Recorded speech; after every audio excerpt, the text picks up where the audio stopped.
Pozdravljeni. V sezoni 2023 so pri Formuli 1 napravili kar nekaj napak in upam, da se v prihajajoči sezoni ne bodo ponovile.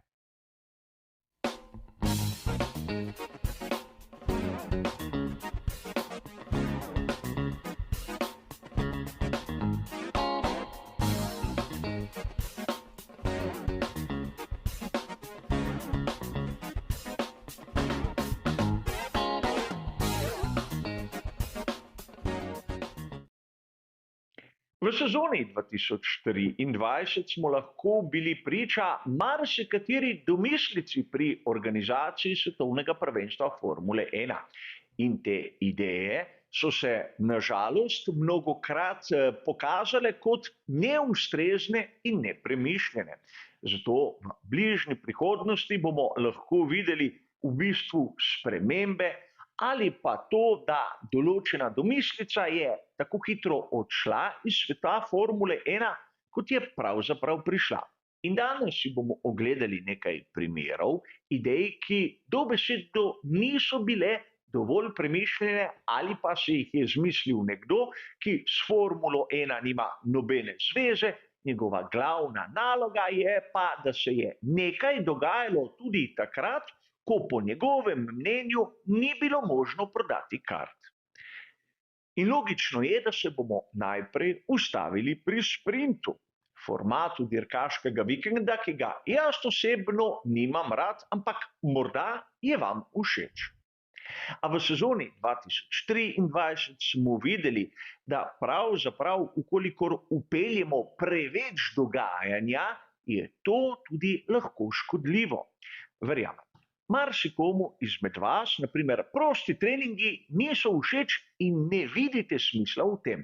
Ampak po drugi strani prosti trening ima svojo funkcijo. To smo videli na veliki nagradi Združenih držav Amerike na znameniti progi v Austinu. Ker so v sam dirkaški vikend, ko se prireja sprint, urinili toliko dogajanja, je dobesedno zmanjkalo časa za proste treninge in na razpolago je bil en sam.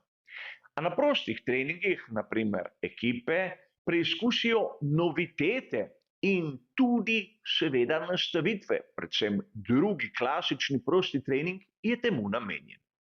A ker so vse tako zgostili, je ekipam ostalo na razpolago le 60 minut časa. In kaj bi lahko dejali? Kaj lahko ekipe napravijo v borih 60 minutah? Seveda skoraj da nič. In videli smo, da pravzaprav se je zgodilo tisto, kar si marsikdo ni želel. Diskvalifikacija tako Charlesa Leclerca kot Lewisa Hamiltona, in to zaradi tega, ker ekipe so napravile napako. In kdo bi lahko dejal, da pravzaprav pri sprintu je zanimivo to, da ekipe nimajo možnosti napraviti vsega tako, kot si želijo, in zato so napake lahko pogostejše. A po drugi strani, verjetno je marsikdo mislil, da se bo napaka zgodila onim pri Red Bullu, ki so tam spredaj. A zamisliti se moramo, da oni, ki sledi, mora več tvegati. Zato so prav pri njih bolj pogoste napake. Nekaj, kar je v svetu motošporta znano že desetletja, le nekaterim, ki se pravzaprav na to ne spoznajo, ta osnova ni jasna. Če želimo ustaviti nekoga, ki ima preveliko prednost, ne smemo zasledovalcem nekako krčiti priložnosti, da bi dobili neko novo nastavitev, neko novo rešitev. A verjamem, glavno je bilo prodati večje število kart in imeti več publike na tribunah, kjer bodo spremljali neko dogajanje, čeprav tisto dogajanje si tudi sami težko razložijo. A brez skrbi, letos bo format sprinta zopet spremenjen. Ne vem kako in v katero smer bodo šli, ampak do sedaj še vsako leto smo gledali drugačen sprint. Kaj bo prinesla prihodnost, upam, da bomo videli nekaj bolj zanimivega in bolj skladnega s tistim, kar Formula 1 je. A v sezoni 2023 smo bili priča tudi drugemu poizkusu, ki je nekako želel vplivati na razpored samega dirkaškega vikenda. Imenoval se je alternativna dodelitev pnevmatik, v angleščini Alternative Tire Allocation ali s kratico ATA. Namesto 13 setov pnevmatik je imel vsak voznik na razpolago le 11. In tako bi prihranili 2 seta pnevmatik in po mnenju mnogih, pustimo stati, koliko so se spoznali na Formulo 1, bi lahko s tem prihrankom 2 setov na voznika dobesedno rešili svet. A poleg tega smo lahko videli neko spremembo pri samem formatu kvalifikacij. Vozniki so bili prisiljeni v prvem delu uporabiti pneumatiko hard, v drugem delu medium in v tretjem delu pneumatiko soft. In ukolikor mi je dovoljeno dati pripombo, zakaj niso zmanjšali število dela kvalifikacij, ukolikor bi želeli prihraniti sete pneumatik. Verjetno tako bi pokvarili tisto dogajanje, katero mora biti in katerega navdušenci tako vneto spremljajo. A konec koncev smo videli, da ta prisila ni prinesla nič novega in nič revolucionarnega. Celotna ideja je bila tako dobra, da so jo potihem zavrgli, ker pravzaprav ni prinesla nič dobrega in kvečjemu kaj slabega, večjo zmedo, kjer ljudje pravzaprav niso vedeli, za kaj gre.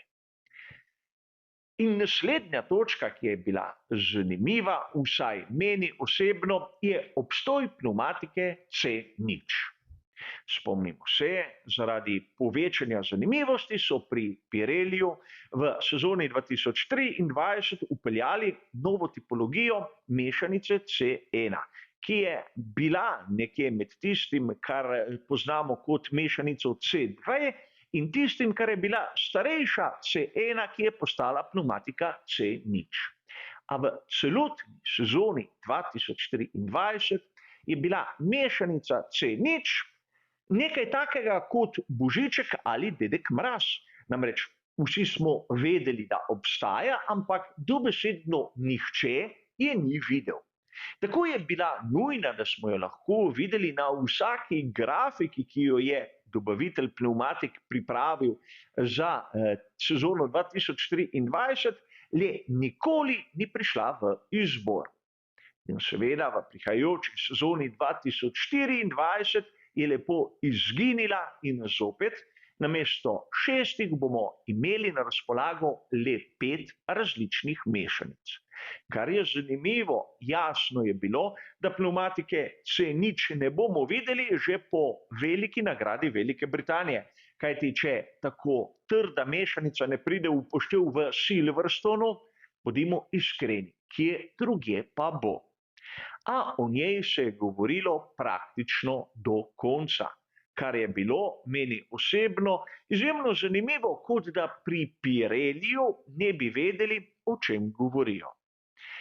A zopet smo na tisti točki, ki je po mojem osebnem mnenju zanimiva. Važno, da se nekaj dogaja, ni važno pa kaj. Kot neskončne zgodbe o rekordni sezoni 24 velikimi nagradami.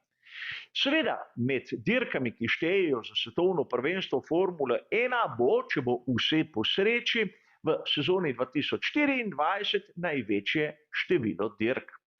A tudi na začetku sezone 2023 smo poslušali iste zgodbe in v izboru so bile iste velike nagrade. Edina sprememba, ki jo sicer moram pohvaliti, je ta, da pravzaprav so dirke spravili v malce bolj logično zaporedje.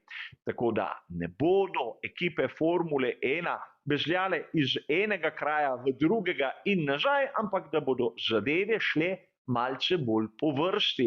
Sicer še daleč od idealnega, ampak zavedati se moramo, da v lanski sezoni so odpovedali veliko nagrado Kitajske zaradi restrikcij vezanih na COVID-19, v Imoli velika nagrada Emilia Romagna je pa odpadla zaradi poplav, drugače bi že lani imeli 24 dirk, kar pomeni, da letošnji koledar ni nič presenetljivega, nič takega in nič tako fantastičnega, kot nam nekateri želijo prikazati.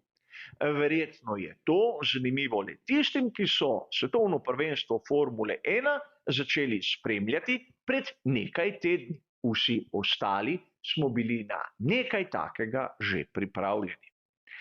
A zopet, prišli smo do tiste točke, kjer se moramo odločiti, kaj je za nas Formula 1. Je to šport, kategorija, ki moramo stalno slediti in nekako spremljati vse tisto, kar se dogaja, ali pa je neke vrste zabava, kjer je važno le to, da se nekaj dogaja. Kaj pa tako ali drugače ni važno. A za danes, kot ste razumeli, bo to vse. Hvala za vašo pozornost in nasvidenje.